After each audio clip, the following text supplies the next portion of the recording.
মাছটা ওর অনেক প্রিয়। তোর বড় বোন এখনো বেঁচে আছে, আর তুই এই অল্প বয়সে মরে গেলি। কি হয়েছিল তোর? আচ্ছা থাক, বাদ দি। চল আগে তোর বোনকে এই মাছটা দিয়ে আসি। আপনি সত্যি আমার সাথে যাবেন? হ্যাঁ, আমারও একঘেয়েমি লাগছে, আর তোরও কোনো ভরসা নেই। মাঝিতে গিয়ে আবার নতুন কি কাণ্ড ঘটাবি তুই, তাই তোর সাথে যাওয়াই ভালো। ঠিক আছে। দুই শাকচুন্নি মিলে তান্নার বোনের বাড়ির দিকে উড়ে গিয়ে সে বাড়ির উঠোনের একটা গাছের ডালে গিয়ে বসলো। মা, আমার খুব খিদে পেয়েছে, ভাত দাও না মা। সে কখন থেকে ভাত খাবে ভাত খাবে বলে মাথা খেয়ে যাচ্ছে আমার। বৌমা, তুমি তোমার মেয়েকে একটু চুপ করাতে পারো না? চুপ করো একটু মা, ভাত হচ্ছে তো।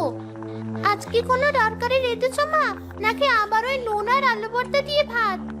তোমার বাবার টাকা হলেই বাজার করবে, তখন তোমাকে তরকারি রেঁধে দেব। না, আমি তরকারি ছাড়া ভাত খাবো না। আল্লাহ দে বাঁচি না। এই, তোর মা ওর বাপের বাড়ি থেকে আমাদের জন্য কি এনেছে যে এমন বড় লোকে ভাবলিস তুই? তোর বাপ কষ্ট করে যে তোর থালিতে 2 মুঠো ভাত এনে দেয়, ওটাকে শুকরিয়া আদায় কর। মা, ও ছোট মানুষ, এসব বুঝবি না।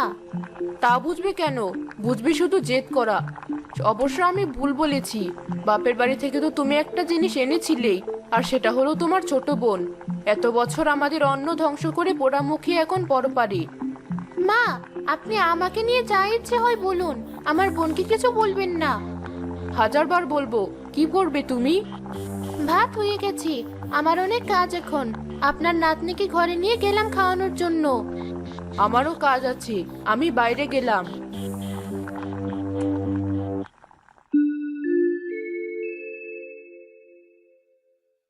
কেউ নেই, এখন মাছটা রেখে দিয়ে আয়।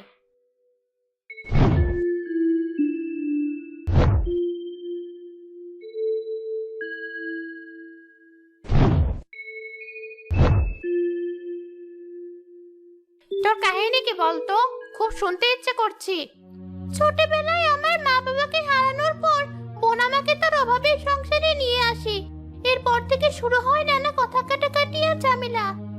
একদিন বড় অসুখ করে আমার।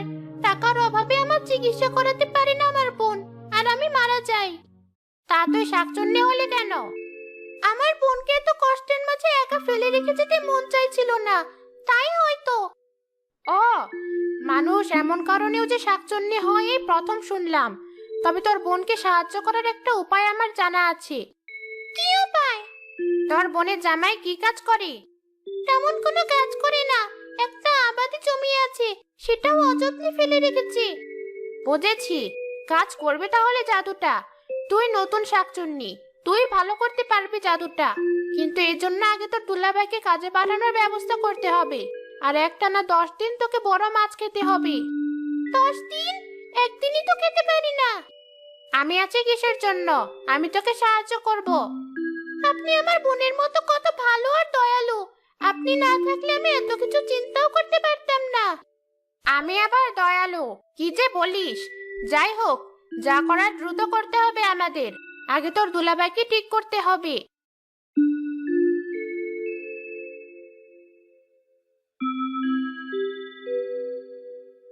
মা দেখো, বড় একটা মাছের মাথা। তাই তো দেখছি।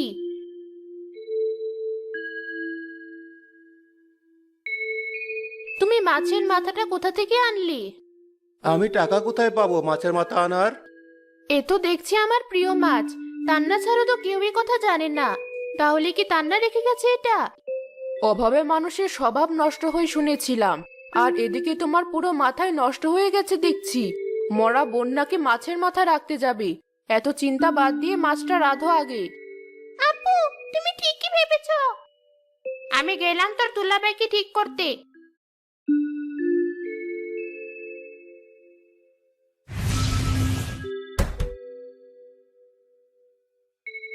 জানালায় টোকা দিল কে?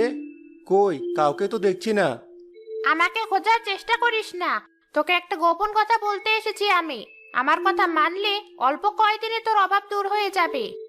কি কথা বলো? কাল থেকে একটানা 10 দিন তোর ক্ষেতের মাটি খুঁড়বি, তাহলে দেখবি একটা গুপ্তধন খুঁজে পেয়েছিস ওখানে। সত্যি বলছো? আমি তাহলে কাল থেকে কাজ শুরু করব। Here's a look at my week on Facebook gaming. Monday morning, I play puzzle games.